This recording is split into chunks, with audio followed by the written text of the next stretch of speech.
النصائح اللي كاينين واللي تردوا بالكم منا ملي تكونوا كتشريو الطروفه.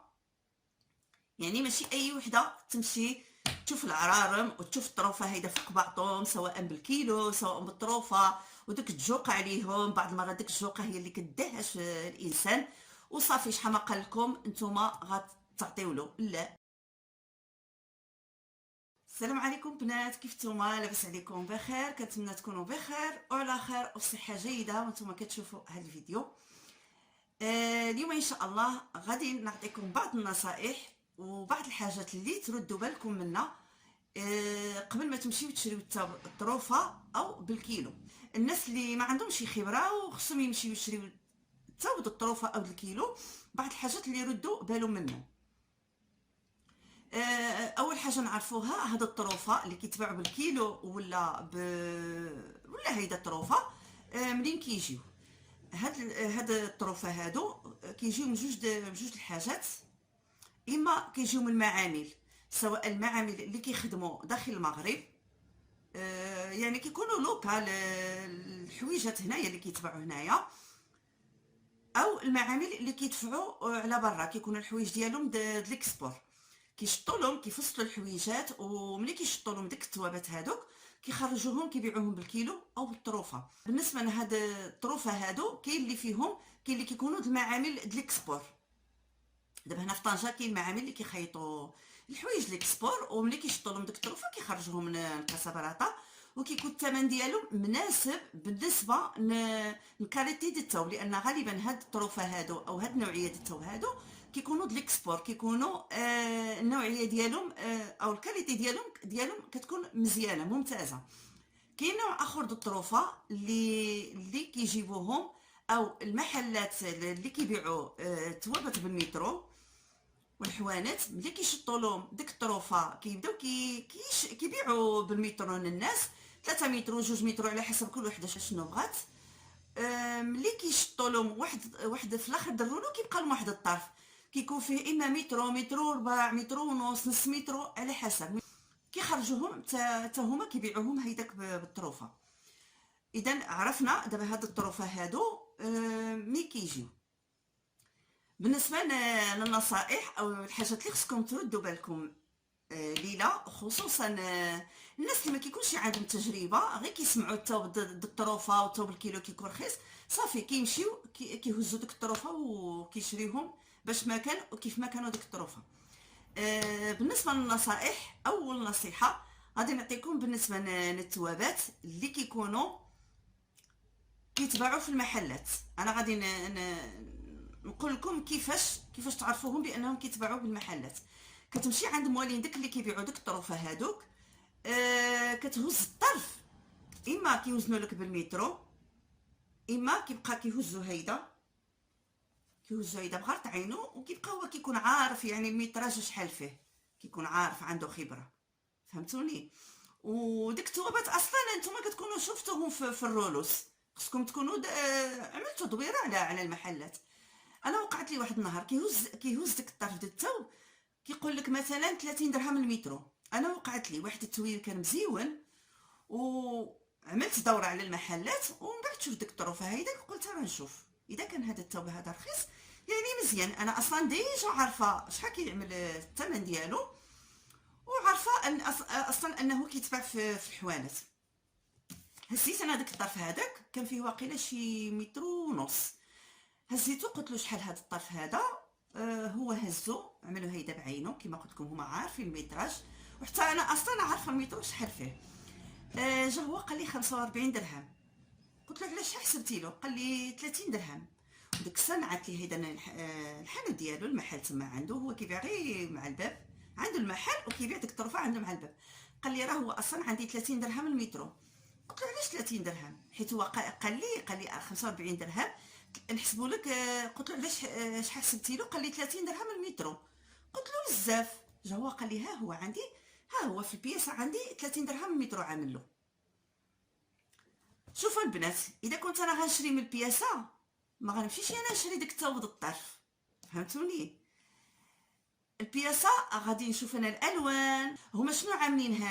هادوك ملي شطلو هو كيقول انا قطعته غير باش نعملو شانتيو او مشترى باش ولكن لا البنات، هذاك داك الطرف كيكون شطلو يعني باع الرولو الاولي او الثانيه او المهم باع الرولو وبقى له داك الطرف منه وكينزلو تما.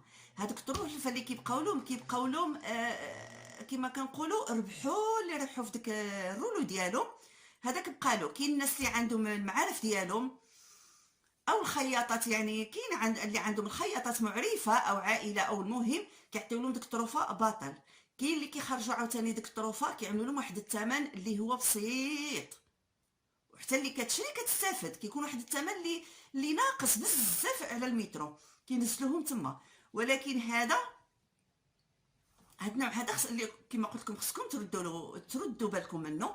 داك الطرف اللي بقى له خرجوا وقال لي انا قطعته ونزلته هنايا غير شانتيو وكيبيعوه بنفس الثمن اللي هو المترو. هذا خصكم تردوا بالكم. هذا النوع هذا د الناس وهذا النوع هذا د البيع والشراء. هذا بالنسبه للتوعد المترو. كما قلت لكم اذا جبرتوا التوابات يعني كاينين كتعرفوهم نتوما بالمترو هاش كيسواو، وديك الطروفه ديالهم منزلين في الطروفه وعاملين واحد الثمن مناسب، نص الثمن مثلا ديك بالمترو او ناقص على الثمن ديالو. نتوما كتكونوا عارفين راسكم يعني كتشريو الثمن ناقص. هذا نوع. نوع اخر د التوابات بالنسبه للتوابات اللي كيكونوا عاوتاني بالطروفه او بالكيلو غالبا كيكونوا د الاكسبور. هادو النوع كيكون مسيون يعني تينا كتعرف راسك شنو كتشري، ما كيكونوش كما كنقولوا دايرين في السوق. وحتى الثمن ديالهم خصكم تحاولوا تكونوا الثمن ديالهم يكون مناسب ليكم.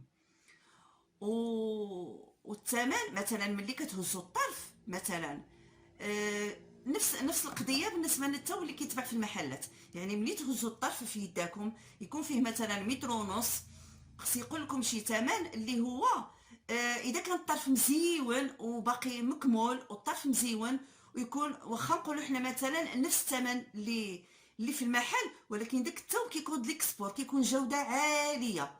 يعني عرفوا راسكم بانكم كتشريو الحاجه اللي هي كاليتي واخا تكون نفس الثمن اللي كيتباع مثلا بالمترو، ولكن زعموا عليه. اذا كنتو خصكم ثمن التو اللي هو يكون جوده عاليه وكتعرفوا راسكم عاوتاني ديك التويبات ملي كتشريوهم ما كيكونوش دايرين في السوق. هذا كيكون تو خاص. وكاينين تويبات اخرين عاود كيكونوا مثلا اللي كيكونوا الثمن ديالهم ناقص وكيكونوا د الاكسبور حتى هما كيكونوا هميزات. هذه الحاجه الثانيه. كاين الحاجه الثالثه او النصيحه الثالثه بالنسبه عاوتاني اللي كيكونوا هاد التوابات الاكسبور غالبا كيكونوا الاكسبور كيكونوا مثلا الطروفه صغارين شي كبير شي صغير شي المهم فيهم القياسات ما كيكونش شي طرف واحد. خصكم تردوا بالكم ملي تكونوا كتشريو هاد الطروفه تكونوا عاملين العبار في عيناكم. هذا الطرف هذا مثلا كيكون واحد كبير واحد صغير، خصكم تشوفوا مثلا الطرف مثلا اللي غتفصلوا منه الكسده او الطول ديالكم خص يكون عندكم في داك الطرف هذاك اللي كتشوفوه. مثلا كتشوفوا الطرف كبير كتوقفوا عليكم او عينكم ميزانكم بان يقدر يخرج لكم داك الطول، كتحيدوا وكتشوفوا عاوتاني الطرف اخر اللي يقدر يخرج الكمام. يعني نتوما كتشوفوا الطروفه وانتم عينكم ميزانكم مع الفصله هاد الطروفه هادو شنو يقدروا يخرجوا لكم.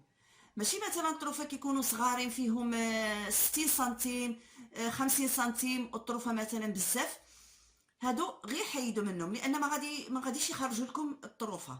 واخا يكون الثمن مناسب ما غيخرجوا لكم شي طروفه الا اذا كنتوا غتعملوا داك الطول غيكون فيه واحد الديكوب هيدا في النص اولا شي حاجه كتقدروا تشريو ديك الطروفه صغارين. ولكن اذا كنتوا غتعملوا مثلا مونطو من الركبه او مثلا قميجه طويله، دابا انا غير كنعطيكم مثال، والطرف كان فيه 60 سنتيم او 70 سنتيم، هذا الطرف هذا ما غيخرج لكم شي ما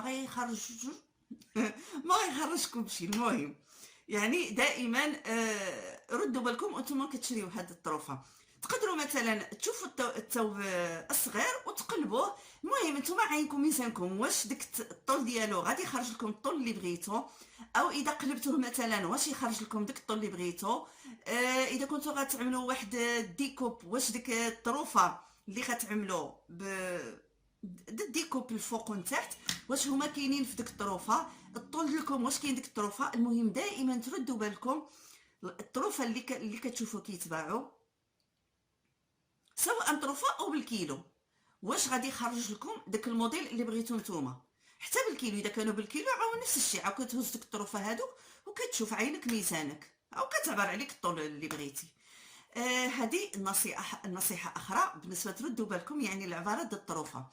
نصيحه اخرى وهي كنظن هذه النصيحه الرابعه على ما اظن، وهي ملي تكونوا كتختاروا ديك الطروفه فتحوهم وشوفوا واش فيهم شي ديفو.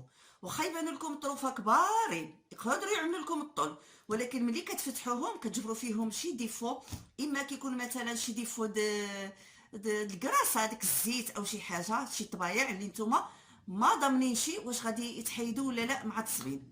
يعني هذه خصها تعملوها بالكم، ماشي غير تشوفوا شي طرف موسخ تقولوا هذا غادي نصبنو غادي يتحيد، لا خصكم تعملوا في بالكم بان هذاك الطرف هذاك الطبعه اللي كاينه احتمال يتزال واحتمال ما يتزالش، وغالبا غتعملوا الاحتمال بانه ما غيتزالش. فهمتوا؟ باش داك الطرف هذاك كتحيدوا منه، كتعملوا مع بالكم ها شنو هذا ها في غيتقطع، الطرف اللي بقى لي واش غادي يخرجني اولا ما غاديش يخرجني. وعاوتاني ماشي غير الطبعات، تشوفوا عاوتاني حتى التقطيعات كاين بعض المرات كيكونوا شي طروفه واخا كيكونوا كبارين كيكونوا فيهم شي ثقوب، خصكم تفتحوهم دائما، تفتحوا الطروفه ماشي غير تهزوا الطرف وتعطي له يوزن لكم. غالبا اذا كانوا الطروف هاد اللي كيكونوا بالكيلو غير تهز الطرف وتقول له هاك وزن لي، لا كتشوف داك الطرف هذا كتفتحوه وتشوفوا واش فيه شي طبعه، واش فيه شي ثقبه، داك الموطع اللي فيه طبعه او فيه ديك الثقبه اللي كتكون في الثوب. هذه انا كنضرب حسابي مع راسي، اذا حيدت هذا الموطع، هذا الموطع اللي بقى واش غادي يخرجني ولا لا، عاد نعطي له هاك وزن لي هذا. وفي نفس الوقت اذا عطيت له مثلا كيكون الثوب كبير وغادي يوزن لي الكيلو، او غادي يشوف مثلا الطروفه هيداك بالطروفه غادي يعطيني واحد الثمن. فهمتوني؟ هو غيكون كبير، انا غنقول هذا الثوب هذا كبير، وحتى هو غيشوفه مثلا يقول لي هذا الطرف كبير ها شحال الثمن ديالو، ولكن انا غادي نكون عاوتاني ضاربه حسابي هذا الطرف هذا على اساس هو كيعمل لي الثمن على اساس هذا الكبر ديالو، ولكن انا ملي غادي نزول منه هذا الطبعه وملي غنزول منه هذا التقطيعه اي ديفو كان فيه هاش غادي يبقى فيه. اذا داك اللي غادي يبقى فيه واش داك الثمن مناسب، اللي كيقول لي واش مناسب من داك الطرف اللي بقى لي او لا لك او لا. وهو اصلا هو غادي يقول لكم كيبدا كيزين الحاجه ديالو، غادي يقول لكم وهذا الطرف كبير وهذا الثمن الثمن اللي كنقول لك ماشي هو الثمن هذا الطرف، ولكن انت خصك ترد بالك راه فيه ديفو هنا وديفو هنا وديفو هنا. فهمتوني؟ واذا كان مثلا عامر بالديفوس من احسن حيدوا منه، يعني غير غادي يعذبكم والثمن اللي غتدفعوا فيه ما غادي يكون شي، ما غادي يخرج لكم شي.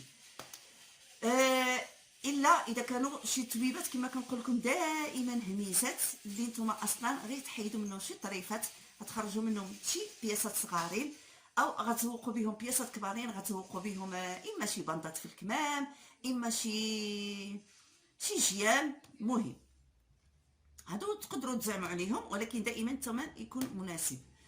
وكنقدروا دائما هاد التويبات هادو البنات غير ردوا بالكم من هاد النصائح اللي عطيتكم، وكيكونوا تويبات مزيونين، وكيكونوا بعض المره الاثمنه اللي هي مناسبه جدا جدا جدا جدا، كما كنقولوا كيكونوا هميزات. سواء كيكونوا طروفه كبارين والثمن ديالهم قليل، الثمن رخيص كما كنقولوا رخيص بزاف.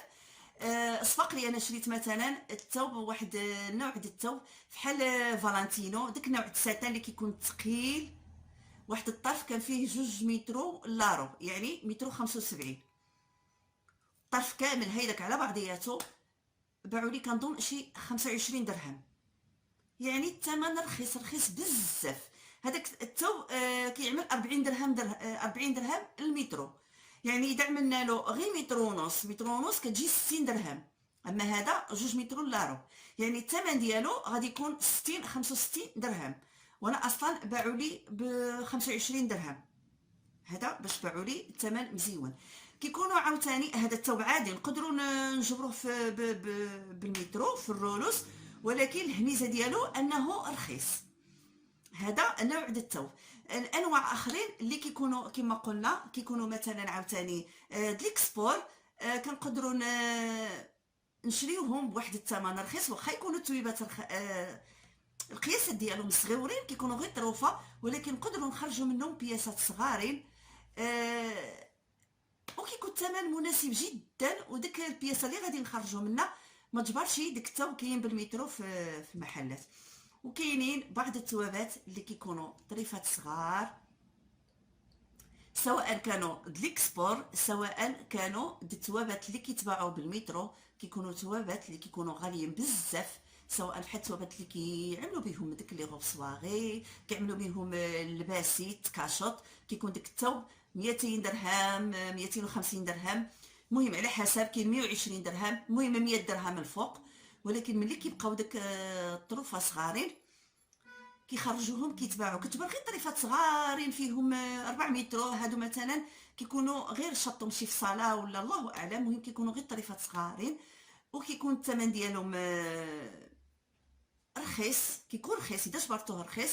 هذاك التويبات زعموا عليهم كنقدروا كما كنقولوا دائما نزينوا بهم اي حاجه، عبايات، كيمونو، مونطوس، كسيوات العول صغارين، نزوق بهم اي حاجه. كيكونوا ديك التوابات غاليين، ولكن ديك البياسات ملي كنعملوا ديك، سواء عملنا باندا، عملنا جويبات، عملنا شي لعيبه، كنزوقوا بها ديك البياسات، كتجي كتعطي واحد لا فالور ديك البياسه هذيك، وكتكون عندها واحد القيمه. وفي نفس الوقت ديك التوابات هذوك كيكونوا ما كاينينش، اما تسالاو بالمترو، اما كيكونوا اصلا عاوتاني ديكسبور من ديك التوابات اللي كيكونوا غاليين وبزاف. هادو كيكونوا الطريفه ديالهم كيكونوا رخاصين، كنقولوا هذه كتكون هنيزه. كنظن هادو النصائح اللي كاينين واللي تردوا بالكم منا ملي تكونوا كتشريو الطروفه.